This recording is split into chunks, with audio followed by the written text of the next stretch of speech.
All right. We are live.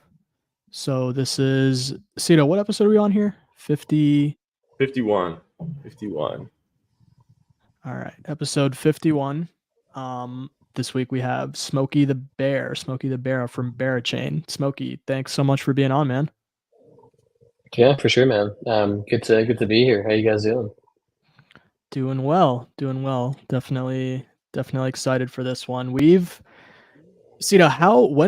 do you remember like the first time we talked about Chain on here? I think it was like our very first episode, probably back Yeah. last January. I think it was big Oh, on no way. your it was big on Cito's always been a big fan. I've always been interested, but I think I've never really gotten the chance to like dive deep. So this is like especially exciting for me to help like fill that gap in my knowledge. Yeah, this is a pretty full circle to me. I was listening to the Honeycast like Deep Bear moments last year. So yeah, this is pretty full circle. So I appreciate you coming on. We'll start off with, the name of the pod is Exit Liquidity. The exit liquidity question, just to hear a little bit more about you, how you kind of started in the ecosystem.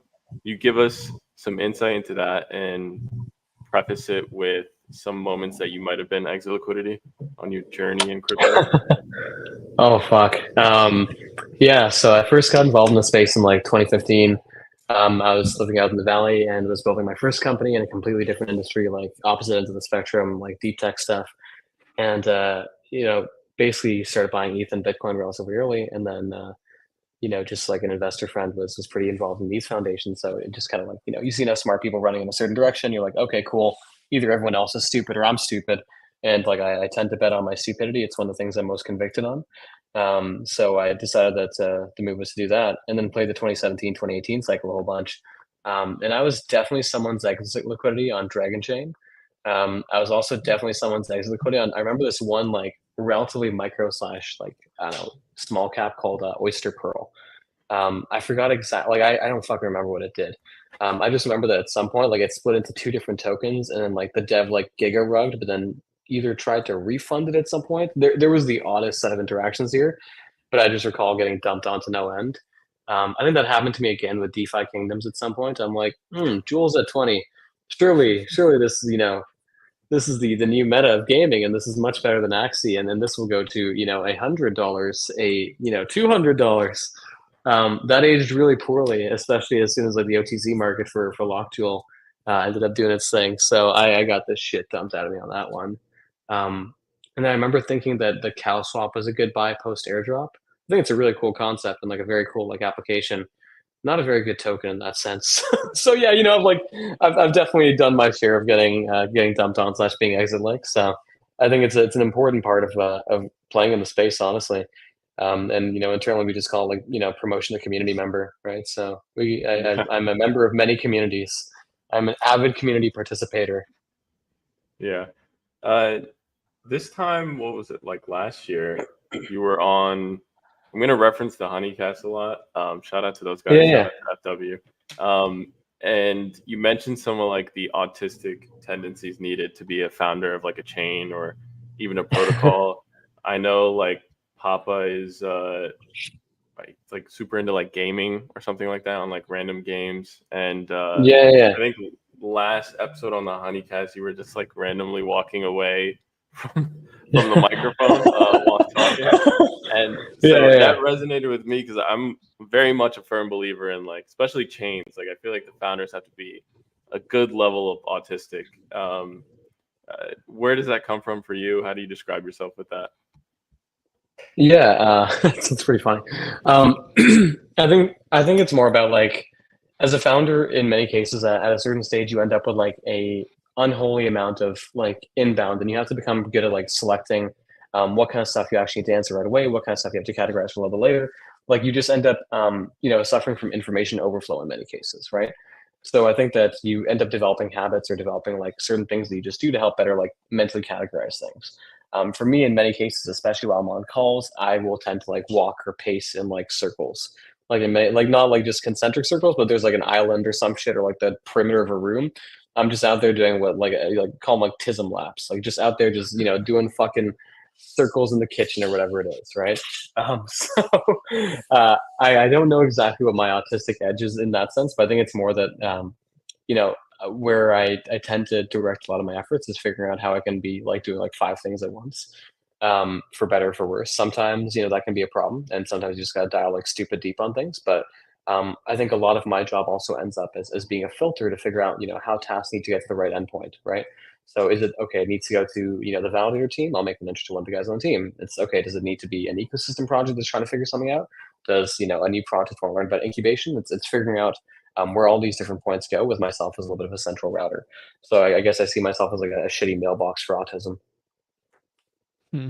Is that like what most of your day to day consists of usually? I've always been curious as to like what a chain founder spends most of his time on.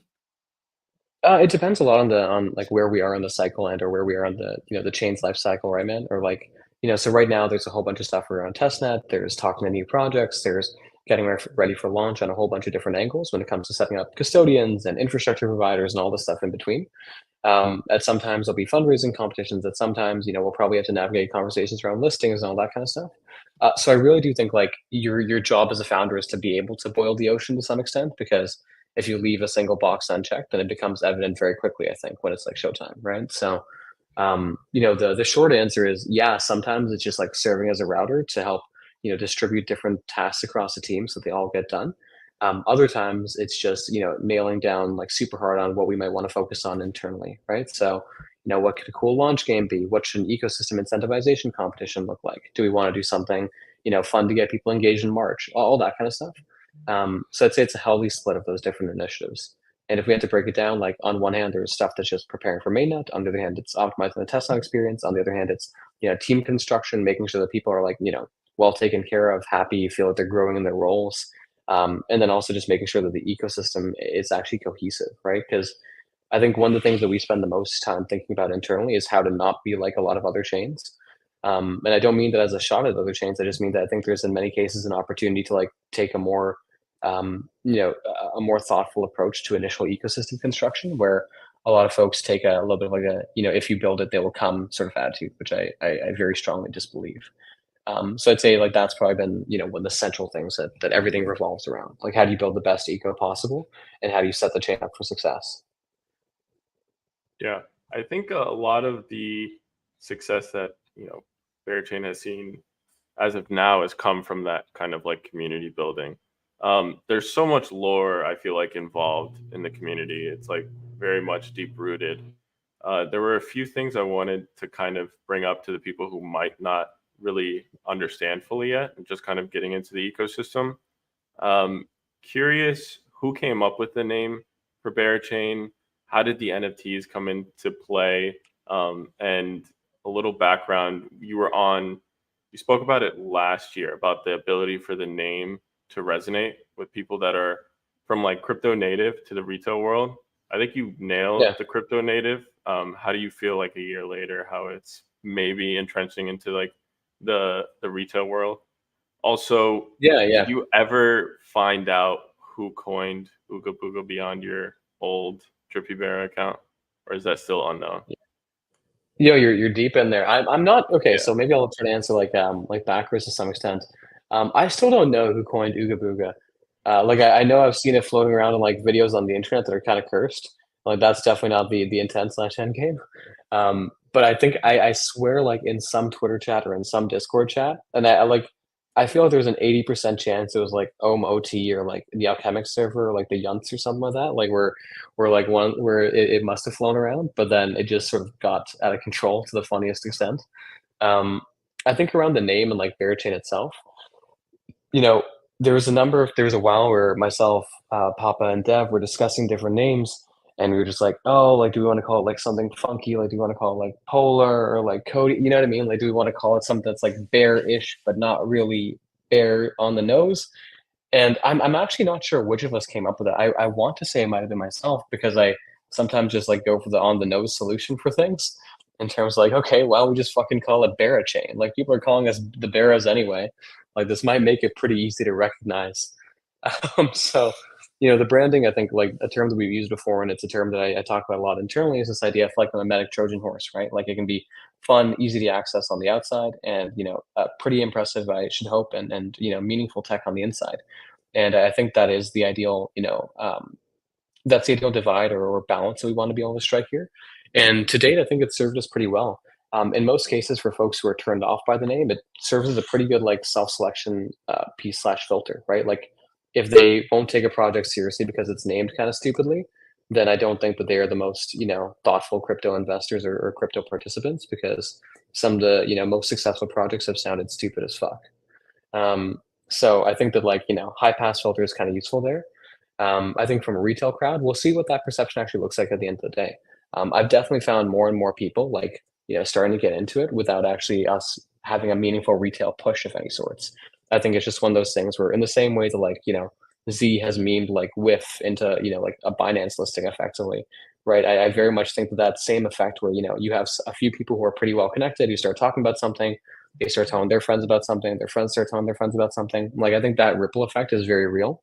And I just saw like, bro, there was a girl from Toronto who I've never seen in my life talking about how she's part of the Bear Chain Baddies about an hour ago on Twitter. And I'm just like, you know what? That's kind of beautiful. That's really beautiful. So, what I'm getting at is I don't know exactly what the retail reception will be yet, but I'm hoping it'll be positive. And I think that there's many ways that we can, try to make sure that our brand is approachable and the right mix of native and friendly to new people. And I think like, groups like Flow have kind of tried to do this in the past, but I think they might have like leaned into like the cringe side a little bit more than I would have personally internally. And I think that there's a way in which we can stay true to our roots, but still be like, yeah, like here's how it's easy for you to use. And a lot of that comes down to just making UX better. And that's a lot of what we think about internally as well. And then, sorry, I'm sure there's other parts of that question that I missed because it was a little bit of a multi-parter. Yeah, too many questions in there. But how the NFTs came into play. Yes, and how do we name them? Yeah, so the NFTs came into play like mostly because Papa and I have been playing in the space since like 2019. A good IRL friend, DCF, sort of like pulled me back into crypto after a couple years out of like the space like very actively, right? Like I sort of played 2017, 2018, and then was like, okay, cool. Like my coins are dead. Maybe I'll like not pay as much attention to this for a little while. And then 2019 got excited about things again, and I think in 2021 we saw parallel like the NFT project / like now like Prime and like gaming / AI ecosystem get off the ground, and we're like, this is actually really cool. Like this seems like not just like a random scam like 10,000 PFP mint. This seems like they're actually trying to build something funky like Magic the Gathering, Hearthstone, whatever you want to call it, on chain. And it seems like there's a degree of of like I just think like seriousness. There's like an underlying like game to this, right? Beyond just nice NFTs. And we were, I think, like excited about the production value and just how well done that whole thing was. And we were like, okay, maybe it could be cool to try some of the NFT space.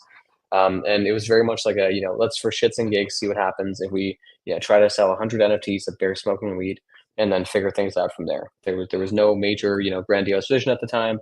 It was just like, hey, this could be funny. We'll make them super cheap so that people can make them accessible, and we'll give them away / sell them in some of our favorite communities. So raffle them off in like OMOT and like Frax and like Curve Alchemics type discords, and like within a day, or within I should say an hour or so, like they minted out pretty quickly. And Papa wanted to I wanted to call them the Baked Bears, which was like a bad idea. Like I thought the Baked Bears made more sense, and Papa was just like, now like Bong Bears. And I was like, all right, like that's like kind of funny. Like maybe we'll just rock with Bong Bears and just let it continue that theme that I guess we ran with after a while, just things being perhaps overly on the nose. So that was honestly how it came to be, man. We're just like, yeah, we'll draw a bunch of JPEGs of bears smoking weed and we'll call them the fucking Bong Bears, because what could go wrong with all that? And that's sort of how we got there. Yeah, I think thinking what could go wrong at that time, definitely given how far things have come, then I don't think you guys were anywhere close to the what could go wrong side of things. Listen, we were not ready for the rabbit hole, but like it's been a very welcome one. Yeah, I'm sure. Definitely like on the community's end as well, I'm sure. I liked what you said earlier about the sort of mimetic Trojan horse that or like approach you guys have employed, which is not something that is very common. I can't really think of anyone else who has done that to this degree, at least. essentially like having something fun, approachable, easy to understand on the outside, and then having actual like meaningful technological innovations on the inside. Um, can you give us in like a minute? Can you give us a rundown of some of those meaningful innovations? Yeah. So like, look, I think the biggest core behind Berachain and the thing that makes it really exciting to me is this whole idea of proof of liquidity. In a nutshell, proof of liquidity is effectively a variant of delegated proof of stake. So we're not reinventing the wheel, but what we are changing is the way in which security and governance are, or governance and security and staking are effectively linked when in respect to liquidity. So normally when you have a pool of capital and you're on a chain, you can basically choose to either dedicate that capital towards liquidity or to security, right? You can say, hey, I'm going to take my 32 ETH and like run a node kind of thing, or you can say I'm going to put that in a liquidity pool like a lending market, like money market, what have you, right? On Bearchain, the idea is that your liquidity form like serves as a form of security, like A results in B effectively, as opposed to those incentives being traversed. So if you're to 1 minute nutshell Bearchain, it allows you to effectively use your liquidity that is still productive to generate security in the form of the staking token of the network. And it allows that staking token of the network to be able to direct incentives across the network to power the applications that are building on it. So when we think about Bearchain in two ways, it's one, can we drive capital efficiency? Can we make users' liquidity even more useful without causing leverage risk or anything of the sort? And at the same time, can we allow the applications building on top of Bearchain to be uniquely empowered by building in this ecosystem as opposed to anywhere else? Because I think that there's a lot of chains that will throw grants at you. I think there's a lot of chains that will advertise a fake ecosystem fund. I think there's a lot of chains that will there's a lot of chains that'll do everything except for mechanistically find a way to drive value to your protocol. And our goal is to be the exception there. It's okay, how do we actually make sure that the protocol has a reason to sustainably exist by living on Berachain, as opposed to trying to bribe them with short-term incentives. So that's the thesis in a nutshell, and I'm happy to dive into that in whatever degree of depth is most helpful. Yeah, definitely. I think that's a pretty elegant way to put it to start out. Can we from there can we dissect the tri token model a little bit, or I guess Yeah, how each of the three for sure, kind of for plays sure. off each other? Yeah, for sure. So I'll start with the simple part, right? And I think that over time it's becoming a little bit more of like a dual token plus one model, if you will. So Honey is a stablecoin of the network. It starts out very simple, 1-to-1 USDC slash USD equivalent backed stablecoin. The goal there is really to err on the I'd say side of as legally safe as possible. We can be bear smoking weed chain, but we also want to be very cognizant of anything we do because we do want this to be built to last, right? I think there's ways over time that can perhaps get more interesting via governance and once the system is entirely decentralized. But our goal more than anything else is to make sure that Honey serves as a stable unit of value across the ecosystem. And more than anything, actually really helps to empower some of the payment layer plays that might be interesting when we look at corp dev efforts and basically entering into other ecosystems over time, whether that be more prominent stable presence in the Cosmos ecosystem or more of DeFi native stables over time. So Honey's like pretty simple, right? There's definitely times where it was funkier and like CDP models, etc. But we've tried to err as much on the side of caution there. Then there's BGT and Bera, which sort of make up like the remainder of that tri-token system and then are I think the core interaction there. So BGT is a staking and governance token of the network. The funky part about BGT is that it is entirely illiquid and soul-bound, and there's no way to purchase it on the open market. So you cannot just go on Binance or Coinbase or whatever it is and buy a bunch of BGT when the chain is live. The only way to earn BGT is by doing the work of actually providing liquidity to different primitives and or smart contracts that are basically built into the Berachain ecosystem. So I'll expand on that a little bit. The way that works is that Berachain has a full VM that's full EVM equivalent, so you can deploy whatever Solidity smart contract you want in the same way that you could on mainnet or Arbitrum or what have you. But at the same time, Berachain has a set of DeFi primitives or DeFi Legos that are effectively baked into the chain from the start. So there's a ambient liquidity DEX, there is a perps vault, and there's a stablecoin lending market. And what happens is that the validator set is actually able to direct their block rewards towards these different primitives that are built into the chain, such that they're effectively, they're directing emissions towards the applications they're building on the chain. And over time, any smart contract launched on Berachain can actually, basically receive emissions in the same way that those three core primitives upon the chain starting can. So you could be building an options vault, you could be building an NFT AMM, you could be building a GameFi product, really anything where there's an exchange of liquidity for value of some sort, whether that be fees, token emissions, whatever it is, that can plug into proof of liquidity. And that's the part that gets really interesting. And BGT powers that entire system, right? So On one hand, validators stake BGT to secure the network. On the other hand, users who earn BGT by having LP'd in different products in the network basically delegate that to a validator and use that to influence the rewards rates across the network. So the way to think about that, and I'll just try to zoom out for a second here, is that validators effectively each have their own set of like mini gauges, which they use to distribute BGT across the network. So they can say, hey, I'm going to push 50% of my rewards towards this pool and 50% of my rewards towards the perps vault, right? And that way, every time they win a block, their rewards are split there. And users basically choose to delegate their tokens, their BGT, towards different validators. And the aggregate of all those validators' weights it effectively determines the rewards rates across the entire network. So that's kind of long-winded, but that's what BGT is/allows you to do. Other parts to keep in mind there is that BGT accrues fees from all those different primitives that are basically supported by the network. So it accrues a part of the value from the swaps and the DEX, liquidations and funding rates on the perps, liquidations and interest rates on the stablecoin lending, so on and so forth. And over time, same thing for any smart contract built on the chain that is being powered by the validator set, right? So I think that becomes really interesting because it gives users who are staking BGT an actual reason to to hold it and be part of that network, because it means that they're actually receiving value from everything that the network is empowering. And then at any point in time, users can choose to burn that BGT one-to-one for Bearer tokens, as in a single Bearer token. So you cannot go from BGT to Bearer, but at any point you can go from not go from Bearer to BGT, but at any point you can go from BGT to Bearer. And Bearer itself is perhaps the most simple of the entire set. It's a pretty vanilla gas token of the ecosystem, I'm sure, and we're aware of many ways that people are trying to use it, whether that be in staking protocols or auto compounders or yield farms or whatever it might be in between. But the most simple thing is that Bearer is a liquid token and you use it to pay gas. So it really basically gives users two choices. On one hand, they can earn BGT by having done the work of providing liquidity, and they can effectively use that to influence their weight in the network and the weighting of rewards towards things that they care about. They can also use it to earn bribes from validators and protocols. I can expand on this a little bit later, and they can use it to earn fees from the network and everything that's being supported by it. On the other hand, they can just choose to hold a liquid token in the network Bearer, and it's really up to them whatever their risk parameter or willingness to influence the network looks like. Okay. Yeah, definitely a lot to unpack there. I guess like the first thing that kind of comes to mind is those three core dApps that you have, those three core primitives you have built into the infrastructure.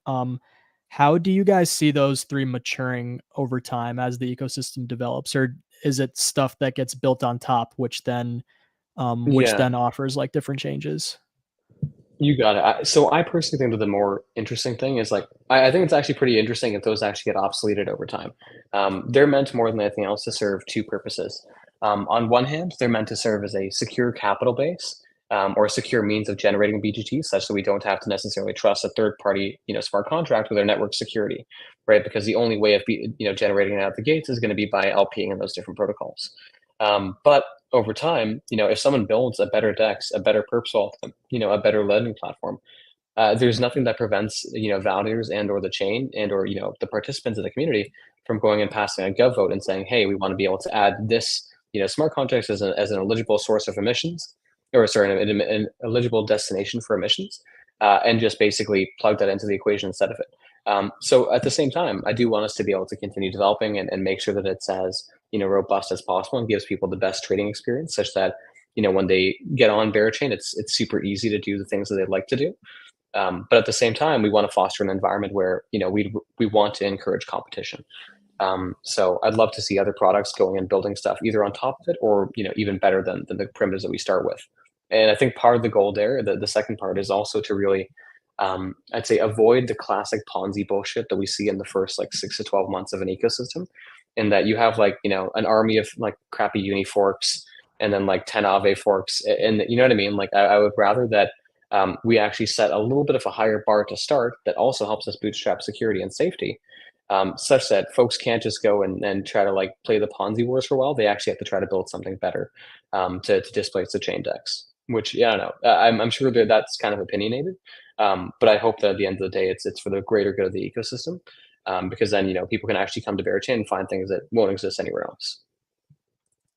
Yeah, I think that's a fair take. I feel like I would agree with that, just to encourage encourage like productive competition above all else. Kind of like tangentially related to that, I've always been interested in um, types of applications or like types of services that are only possible on a given chain or are maybe advantageous to build on a given chain.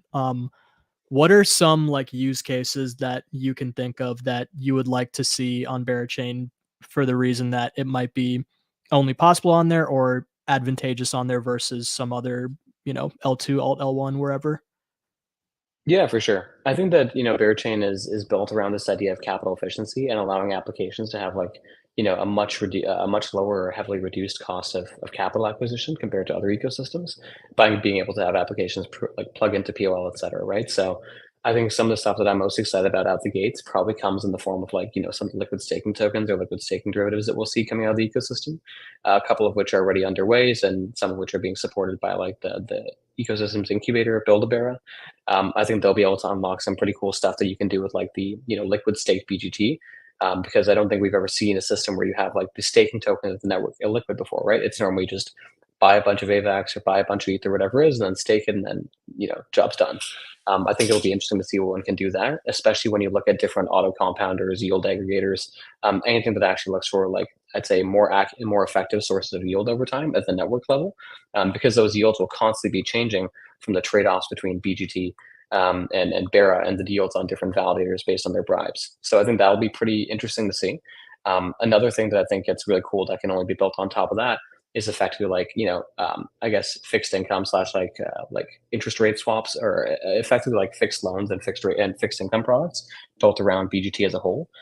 Because effectively the fees flowing to BGT will change a whole bunch over time, depending on how many people or what portion of the network is staked at any given point in time, what the volume flowing through the network and its different applications are, etc. So you could actually build a pretty interesting like fee market around that I could see kicking up some steam. And then I think some of the stuff that I'm just broadly excited about is stuff that we haven't seen done right before in DeFi, that people are already starting to build on Bearchain. I think I've said before, even in like other podcasts recently, that like one of the things I think has the greatest degree of PMF in crypto, for better or for worse, is leverage on shitcoins. And I think shitcoins of all different types and sizes. So there's groups who are building power perps for NFTs. There's groups who are simply building like crazy Oracle-less leverage solutions for like basically your like your long tail assets, and then exotic lending that could basically pair with that. So I think all that kind of stuff I see having meaningful advantages from a capital acquisition and liquidity sustainability side on Bearchain. Your mic's muted up. Yeah. Lots of exciting stuff there for sure. Some stuff that I mean, some of that stuff like we're seeing built on mainnet or elsewhere, but like it's still not even live yet there. So seeing it like on Berachain versus elsewhere too, definitely going to be exciting. Like for the primitive itself or the technology itself. Definitely like a lot we can talk about in terms of like vision and like where you guys hope to go, what gets you excited. I'm also, given that Testnet just launched, I'm interested to hear like what your takeaways are from that so far, from how the performance has been, maybe some learnings from it. Because a million users in what, like a week, that's insane. I'm sure there's a lot you guys have to like unpack there in terms of data and findings. Yeah, for sure, man. I think that, and like, look, we're more than aware that there's definitely a healthier, perhaps unhealthy amount of bots mixed into the equation there, but have also been trying to do as much as we can from, different data angles to screen that out. And I think that we've like, while we are sure that there's like 500K plus bots, there's actually like a very like meaningful amount of real users in there too. And sure, some of them are doing quests and stuff, but like we're also just seeing more and more folks hitting us up being like, hey, we're actually interacting with the network. Here's things that we want to change. Here's ideas for cool bug fixes. Here's cool feature ideas. Like I think what's been most rewarding is getting the feedback from like people who are trying to deploy on top of Airchain in terms of things that we can do from improving DevX. Like just making it easy for people to build, and also making it easy for people to use like the core applications. So I think the user feedback and the degree of attention and detail that people are willing to go into just because they think a product is cool is very like it's very heartening to see. Like there's like these like helper chats that we have within the Discord where folks are just down to hop in with the devs and basically do like a product QA session live as we're pushing different changes. And I know that I know the community becomes a lot of a meme within crypto. And I understand, like, it's unfortunate to say, but in many cases, like, nothing builds or, crushes a community as much as like sentiment and price action, right? Um, and I certainly hope that ours will sustain throughout the toughest of times and so on and so forth. But I do think that like that is something that has revealed itself as a superpower over the last little while. I've seen groups that need to, pay their communities unholy amounts and need to like, put on some like unholy amounts of like just dog and pony shows to get them to engage and stuff. Meanwhile, I think that we've been very lucky to have like a strong core and a highly autistic core that's allowed us to get a whole bunch of really helpful folks on board. I think we also learn more about just like the technical limits of some of the stuff that we're using, right? Like the Cosmos SDK and or the Comet mempool was not built off that for millions of users. And that's something that I worry about a little bit less on mainnet, to be quite honest, because there's more of a barrier to entry. You're not getting free tokens. It's not like, hey, you can just, run a bot and hit the faucet a billion times without a meaningful cost. But at the same time, it exposes us to the fact that, if we're experiencing the same levels of if we go to 10x the traffic of Arbitrum or something, like life becomes harder for us. So it's also been, teaching us to double down on some of the areas where we can just scale things from an RPC side to support network load, from an actual mempool construction side to make sure we can handle a good degree of concurrent transactions, everything in between. Because, when I think about what we want to do end game, like the whole vision and what we do want Bear to turn into is the place where people go to launch something cool, new, and interesting. I don't necessarily subscribe to the displacing ETH vision. I think that ETH is here to stay. And I think there's lots of chains that are building cool improvements, but I do believe that there's a world in which you can build a more, interesting ecosystem and a more capital efficient ecosystem than ETH. And I think that I think that's the kind of stuff that we're shooting at. So, have the best builders, build the best stuff, and make it the easiest for people to use. So yeah, I think that we learned a lot about things that we'll have to handle as we scale. And I'm sure some of those problems will be relevant for mainnet, others may not be. I think we learned a lot about how we can, really weaponize the community in terms of, getting good feedback and helping to improve the systems that we're building ourselves. And the chain isn't even real. It's fucking crazy. Yeah, dude. The whole time it's not real. I mean, it's fucked. I observe it as like, yeah, you mentioned like the possibility of people using bots or whatever, but the brain power and effort to even make those or kind of decide to even do that is not even happening anywhere else. So counting that out completely, I think is a bit whack. But you guys killed it on there. It's fucking no, awesome. Much appreciated, man. And one thing I will say, like, this is like kind of a fried take, but like, hear me out, right? Like, yeah, I have no doubts that there are bots, but if there's like more bots than anywhere else, it's also kind of bullish because it means that people want to bot the shit out of this for better or for worse. And of course, we're going to have a lot of things in place. Yeah, like we didn't expect this in the slightest. Yeah. We did not expect this at all, and I'm like humbled by it, and I just hope that we live up to the expectations, and a lot of it ends up as very real on mainnet. And I wish the best to everyone trying to farm it. I can just tell you that we are thinking a lot about how to make sure that the right people are rewarded in that. I think the Testnet token is like actually trading with value on Testnet. It's like a 4 bill FTV. Like so isn't even real. It was trading for $8 on gas.zip, and I was like, bro, this can't be legal. So that was entertaining. I'm not gonna lie. I got a good laugh out of that one. I wanted to talk a little bit. You touched on like the Cosmos ecosystem. This isn't like a tech heavy podcast. Yeah. But I do want to get like a kind of high level breakdown of the tech stack, more detail on how it can like allow developers to do things that users will feel and notice immediately. Because I think a majority of new L1s or L2s, like the first thing they talk about is TPS or kind of these like well-known metrics. I don't really hear much of that from Bearchain, which I kind of like. I think TPS is a meme. But yeah, just kind of like what the noticeable differences of like the tech stack will be, if you got anything there. Yeah, for sure, man.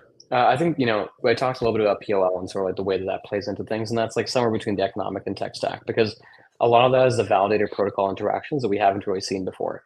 What that also does is probably opens up a really interesting space for MEV down the road. And it's a space that, to be clear, we haven't like deeply explored as of yet, right? But since these validators are basically directing their own block rewards towards different pools, in some cases ones where they may even be LPs in those pools as well, from their own personal accounts, whatever it may be. And different pools and or different applications being, powered by the chain and receiving emissions are giving fees back to the validator plus their delegates. There's another set of incentives that you don't typically see in like a standard proof of stake network, right? And that a validator might actually want to reorder like blocks / reorder like transactions effectively to favor, transactions, maximizing their fees or, making it most advantage for their LP positions. So I think that kind of stuff gets very fascinating down the road from like an actual construction point of view. Then when we look at it from like a implementation point of view of like the actual structure of Bearchain, Bearchain is built on our implementation of EVM on Cosmos, which is called Polaris. And Polaris is basically meant to try to serve as the best of both worlds, getting us the ease of use and dev experience of the EVM, with the ability to basically unlock the potential of the Cosmos SDK under the hood from a modularity, interoperability, ease of use point of view. And the way that we see it is like Cosmos is a great tech stack in terms of building sovereign and very customizable blockchains. It's not the best ecosystem to align with from a branding point of view, and it's not exactly a community that takes very quickly / kindly to fund new games from what we've seen from like a financial experimentation side, right? Like I think Luna might have experimented too far, to be clear, and then that's not where we're trying to be associated with or anything of the sort. I'll remind people that Honey is 100% collateralized by USDC, cannot be minted against Bear, yada yada yada. There's no funky shit there. Very much divided between church and state. But to actually answer your question, right, one of the cool things that one can do is actually build these things, build with what we call stateful precompiles that allow you to add a layer of pre-processing before executing something in the EVM / Slivy environment. So one can actually call Cosmos SDK modules directly from the EVM. So you could use that to construct a better bridge, a better oracle, in some cases more parallelized transaction type systems, something that allows you to, set almost like cron jobs for transactions at the beginning and end of each block. There's a number of ways you can leverage the SDK. They're still not great to use, in my opinion, from a developer experience point of view and from chatting with teams, which is why, it's not something that we've gone like full balls deep on, but it's something that we hope to actively improve over the future, such that if and when people want to build cool stuff with them, that they have the ability to do so. But I think the big, upside of what we've built in our implementation of EVM on Cosmos is that on one hand, it's super modular, and that word's become a bit of a meme, but really what it does mean is that if you want to use, half the stack versus the entire thing, it's very easy to plug and play or choose certain elements you want to include or not. And the other thing is that we basically have, full Geth RPC compatibility. So, I don't know if you guys tried to use like, Ethermint or, I should say Evmos, like Cantor or stuff like that in the past, but in many cases there's been, issues in terms of MetaMask or Rabby, et cetera, compatibility.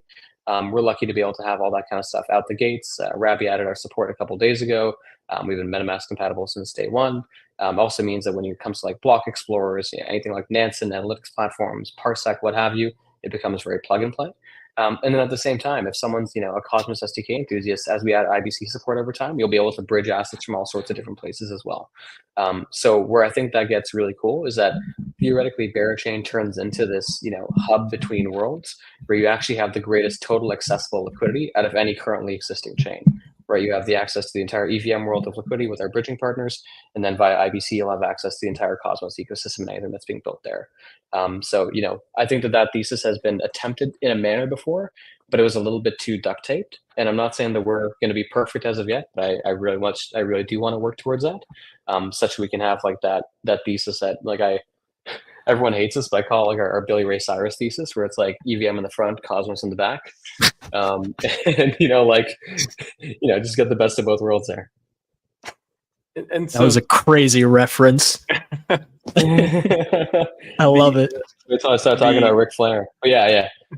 The whole like messaging thing. I watched like Dev Bears. It was like posted on Celestia's YouTube, but the whole messaging thing that sits between like Polaris and ETH execution client, like that kind of like breaks my brain a bit. Is that what you're referencing? Like on the communication side, does that make bridging like a lot more safer? Does that make like, what does that do for like an end user, that whole messaging aspect?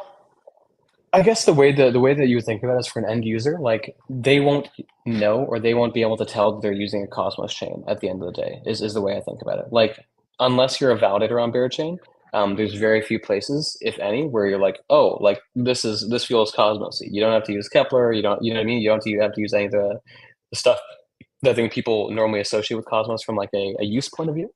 And I think some of the stuff that you might have seen from the modular summit, if that's what you're referring to, is like just the idea of like how, Parachain effectively has like this like it has its own like parallel chain structure like baked into it, where you have sort of like an EVM chain and a Cosmos chain running side by side, with the EVM chain like pulling data from the Cosmos chain. And I may have bastardized that to some extent because I'm not DevBear. But the way to think about it is that it's kind of exactly as I described. You very much get the EVM front-facing experience with Cosmos being used on the back end. I wouldn't say it necessarily makes like bridging safer or easier or anything of the sort. Like, IBC is IBC, and our bridge partners are our bridge partners. It just basically means that you have the exact same level of risk and the exact same, ideally better ease of use, and you get a number of other ecosystems from that point of view. Yeah, you touched on the kind of like partners you'll have. That's a nice segue into the Build-A-Bear incubator that you're building. You describe it as like a 0 to 1 incubator. What are you aiming to play with in that incubator? Do you have any leaks for any of the 5 projects that are in that we're in that at the end of that thread? Yeah. I think what I can say there is like the whole idea of Build-A-Bear is to help support great teams of builders who are native to the Berachain ecosystem, and try to help remove as much of the difficult start, like a lot of the cold start stuff, I think, and a lot of like the more annoying logistics of getting a company off the ground from them, right? So we've built companies before. We're founders. Sammy internally leads our program. He founded Redacted Cartel and the associated suite of products, and has been born and raised in the crypto world, and is one of the sharpest dudes I know, especially when it comes to mechanism design, tokenomics, everything in between. And I tend to help a lot on like the go-to-market strategy side, thinking about branding, thinking about fundraising, all the stuff in between there. So when I think about the the goals for the program, it's one, set a high bar for the ecosystem and make sure that the talent coming out early is there, such that, as I mentioned before, we skip that 6 to 12 months of Ponzi bullshit, and that there's good teams building interesting new things. That sort of leads into the second point. We want to help support and build ideas that are only really achievable on Berachain, or things we've never seen before in other ecosystems that really could thrive on Berachain. So I think those are probably the first 2 things that we try to do. And then beyond that, it's also, I think, just to show the ecosystem that the foundation and its extensions really are meant to be there as a resource for them, and to provide kind of like a white glove experience for the best teams. And I shouldn't just say the best teams, but there's obviously some that we can dedicate more attention to than the other. It's more that we want to make sure that there's a strong contingent of projects there from day one, that can really show the best of the ecosystem and its capabilities. So there's a couple things in the gaming space, a couple of things in the DeFi space, something in the gaming space, some stuff in RWAs. So we're trying to cover the gamut a little bit there, and not be too DeFi T-shaped, because I think that there's already going to be a fuck ton of DeFi on Berachain, and it's good to be able to round that out a little bit. Yeah, one thing you've constantly like expressed is the idea of like finding PMF without a token to see if like users actually care. How does that play into some of the projects you kind of worked with early on? Yeah, it's a good question, man. I think a lot of it comes down to how far they'll go before actually issuing a token or not. I think that a lot of these groups have designs that are meant to be quite sustainable, like Sauce token. But I also do think that right now, for better or for worse, the end state of almost all projects is token, or nowadays seemingly points then token, which is like kind of even more annoying. So I think that there's a lot that could be gained out of like seeing how far one can go without it, as long as it's done in a manner where it isn't just clearly an anticipation of something of the sort. Right. So I do have a lot of respect for protocols that can go the distance, but I also do think they're few and far in between. Yeah, no, that's definitely true. In my this is like kind of a random question, and it was from a while ago, so I don't know if you can answer it, but in like the little research that I did before this, I came across your raise announcement from back in April. There were talks of some like TVL commitments up to like I think $250 million. Is that still like well, number one, is that correct? Is that the case? And if so, do you have an idea like how that capital will be deployed? Yeah, so I think I can say it was definitely correct at the time, or in the time leading up to it. I can't say for sure exactly where it stands at the moment, to be honest, man, because markets changed a whole bunch. FTX happened, a bunch of other stuff happened not too long before that.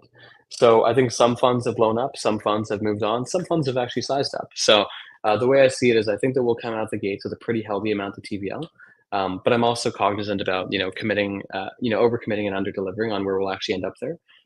Where I can be pretty confident is that a lot of that capital, or a lot of the capital that will be on the chain day one, will effectively start by being deployed into some of the core chain products, whether that's the DEX, whether that's into Honey, whether that's into the perps vault, depending on if they're feeling kind of degen, whatever it is that people are feeling. It's more about being able to actually show there's that snowball starting nice and early. And I do think that over time, that should hopefully only evolve. And we do have regular conversations with folks about folks who want to be able to deploy meaningful capital in Bera. Yeah, and I don't know if we're running up on time for you, if you have a hard stop, or do you have a few extra minutes? I got like 3 or 4 minutes, but I probably got to hop after that. Okay. When rebase, and is it going to be called Blown Out Bears still, or is it something else? Oh man, that's good. No, still not quite sure what we're going to call it. We've got some ideas. Rebase will be on Bear chain. Like rebase will happen once the chain is live. And I think that should also help to kickstart the NFT ecosystem and get some fun stuff for some of our favorite projects like SudoSwap and some of the other boys. Some non-fungibles to play with.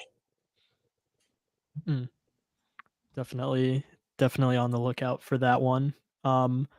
We'll start to wrap up here. We don't want to take too much of your time, but I would like to give you like a minute or two if you'd like to provide any closing statements, anything that we might have missed that you think the audience should be aware of.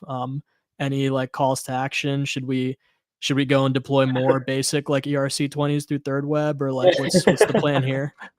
I